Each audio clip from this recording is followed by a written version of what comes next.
Alrighty, hello everybody, it's me, TheShlorgan. Now, I know it's been a few months, I'm sorry, I got no real excuse for that, but look, big gaming announcements have happened more importantly, or at least for games that I've posted on this channel, and I enjoy.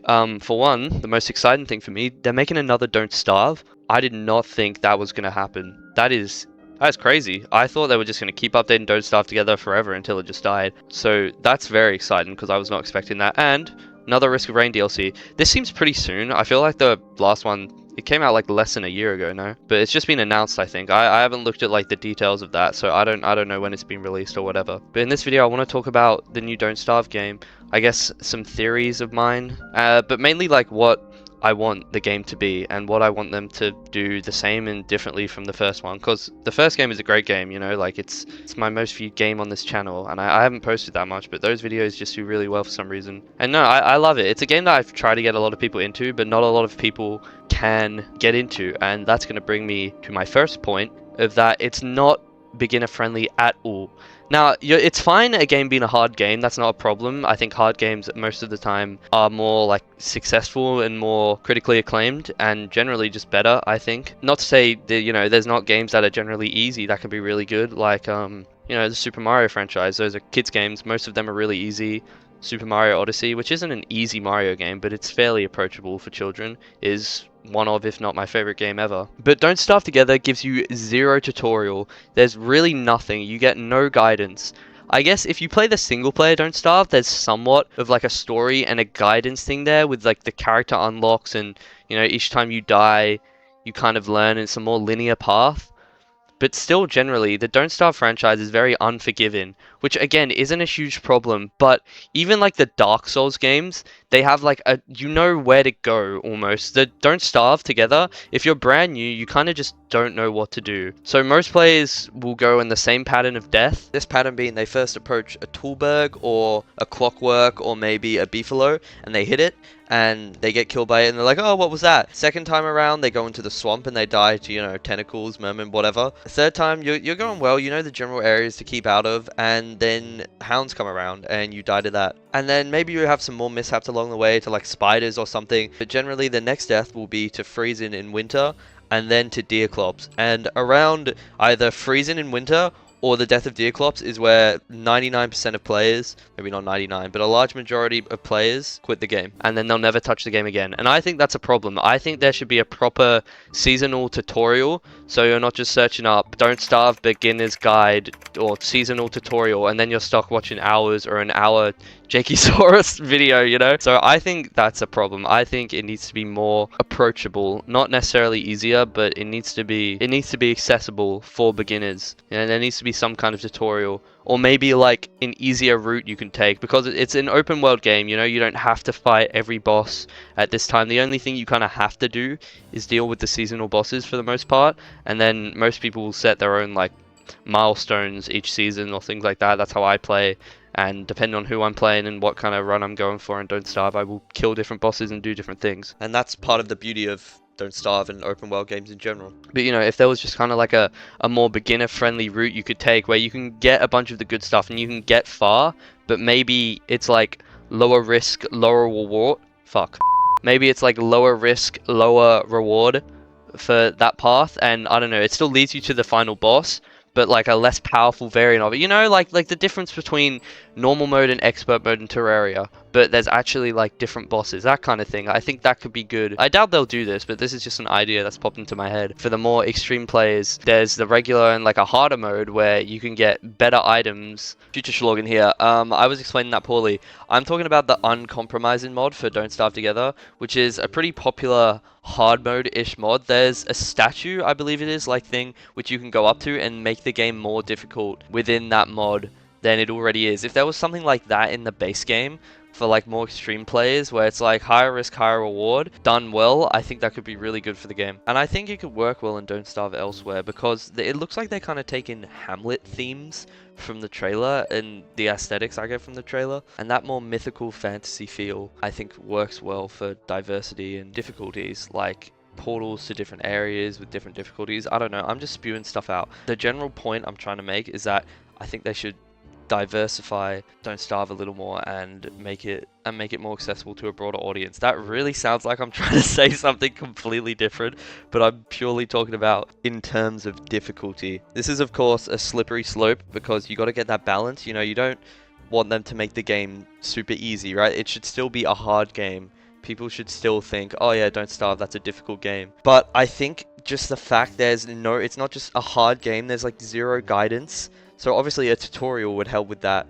But also some in-game tweakable things, kind of like Journey and Expert Mode. I don't know, things like Terraria, except Terraria is more linear, so it's easier to get into as a new player with just a wiki page up. Don't Starve, it doesn't really work like that. So as you can see, I don't know exactly how they do it, but I think they need to do something like that. Not just have the option to reduce, rather than just having tweakable things before you make a world, like more twiggy trees or less hound waves. Because at the end of the day, that still doesn't make the game any less confusing for a new player. Another thing I want to say is I hope this game is different enough from Don't Starve Together and, you know, all the Don't Starve DLCs that it warrants being a brand new game. Because I feel like some games, rarely with sequels, don't really feel like sequels and could have just been a DLC or just got a sequel title slapped on top so they could make some more money and kind of reset the game. And I've got a slight bias being that I'm in Australia and the game just isn't very popular here. If you're in the US, again, this game isn't like a super big game. It's still an indie title at the end of the day. But it's got a player base in quite a few other countries.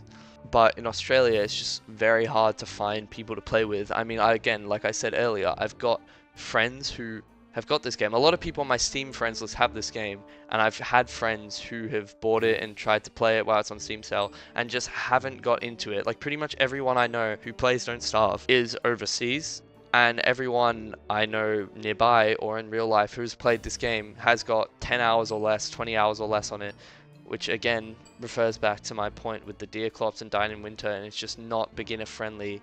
It's just kind of boring to get into as a new player. It's boring. You're first like, oh wow, look at this new world, it's actually cool, there's all these monsters, but then you don't really know how to progress and you hit kind of a wall, and at that point you either stay bored or you have to watch tutorials online. So it's just not very good, especially for people's lower attention span now in that aspect. It doesn't do well at reaching out to new players. And Australia, where I'm being a country that doesn't have a lot of gamers in that aspect. Like people play video games a lot here, but in an almost quick sit down game, you know, boom boom boom way, which isn't often how I like to play games. You know, it's fine if you want to do that. I'm trying to say this without being like, Aussies are fucking stupid. They just sit down and play COD all day and they don't, you know, the large majority of Aussie gamers are playing games like CODs or just Battle Royales or like Valorant, you know, it's mainly just people playing FPS games. Sorry, I know I ramble. My point being, it's likely that Don't Starve will click just as a franchise less for people in Australia than people in Asia or the US or EU. But they can attempt to make the game just better for a wider audience by adding some sort of guidance. Because when you're new to Don't Starve and you get past that point of just, wow, this is a whole new world, and look at that creature, what the fuck is that? Oh, it's a bird on two legs and now it's chasing me. You're kind of just like, okay, what do I do? This is hard and it's boring and it's just like being stuck. And it's not like being stuck like you're on a Cuphead boss or a Dark Souls boss where you keep dying and dying and you know what to do. It's just a matter of mechanical skill. You're stuck like you're stuck in a Portal puzzle, but it's not meant to be a puzzle. You're stuck in a way where it's like, okay, what am I meant to do? I can't solve this, I can't figure out what to do. There's nothing guiding me on what to do. I've just got to search it up. But unlike for a Portal puzzle where it's one quick Google search, or you do just figure it out because you've kind of been provided all the resources to figure it out, you have to watch, like I said earlier, hours of guides or read pages of the wiki. And for your average gamer, you know, you didn't get a game to watch videos in between play, you know, you just don't want to do that for most games. That should be something that you can do, and I really like doing that when I get into a new game to, you know, build your knowledge on the game. It's great that people can make guide videos on games and learn from that. I'm not denying that. But if you have to do that to play a game, which is kind of something you have to do with Don't Starve, because there's a lot of things that are just pretty much impossible to figure out on your own without any prior knowledge. Like, how are you meant to figure out how to kill Dragonfly solo with the wool technique you're meant to do. When you build a bunch of walls and you use signs, that's impossible to figure out on a new run. But it's also kind of impossible to kill him solo unless you're playing Wolfgang and you have 80 pierogi, which is just not how it's meant to be done. So to play Don't Starve, you have to cheese and you have to search things. It's not guiding you at all. And it's really bad in that sense, and it needs to change. If Clay wants to hook in more players and keep them there, not just grab players briefly who bought the game on a whim because of a Steam sale. So I think the main thing they can do to change this is make the game have a tutorial and make the game have different paths you can take depending on if you're a more experienced player or a brand new player. And make the bosses more dodgeable but also difficult, kind of like a Cuphead boss, where it takes tries, but it's more about mechanical skill rather than the knowledge of just, oh, I have to hold down F and have 80 pierogi, or I have to do this cheese strat and it's the only way to beat it if I want to play solo. It's not designed well around solo play, even though the large majority of Don't Starve Together players are playing solo. So that's why I think Don't Starve Elsewhere will shine, because I think they're aware of this, and I truly think Clay will at least try to find the balance of appealing to solo players and multiplayer players. So to wrap it all up, we've had Don't Starve, we've had Don't Starve Together, the single player and the multiplayer experience. I'm really hoping Don't Starve Elsewhere will mesh all the things that made the other Don't Starve games great into one and provide a great single player and multiplayer experience, as well as hopefully tweaking the characters and their balancing issues, making every character more in line with each other, apart from Wes of course, while still giving them all their individual strengths and weaknesses, as well as giving them all their roles which they excel in, so they can thrive in a multiplayer environment. But they can all also be realistically played in single player. And one of the more unlikely things, but something I'd really love to see, is just a different way to how bosses are fought, because for the most part it's just hold F, dodge, hold F, walk back, dodge, or just hold F the whole time. It would be great if there were more mechanics to how bosses are fought, like you gotta run up to the weak spot of a boss, you know, the Mario formula with the Don't Starve twist kind of thing. I don't know exactly how they do it, but it would be nice if bosses were less about tankiness and just holding F or doing some kind of cheese, and more about dodging attacks in a more interesting way than boss swings weapon, you run, and then run back while it's on cooldown from swinging its weapon, and repeat that 100 times until the boss dies. I think all of that, alongside a tutorial of course for beginner players, would make this a truly special game that would thrive, and that's what I'd like to see out of this new Don't Starve game. Tell me what you'd like to see in the comments. I did this completely unscripted. This was just all from my mind, so I know it was very rambly. And yeah, I know it's been a while since I posted, but I hope you enjoyed this. These are my initial thoughts of the trailer, and when more gameplay and information comes out, I'll probably make another video yapping about that. But yeah, thank you so much for watching. Subscribe, like, do all the YouTuber things, please. Yeah, goodbye.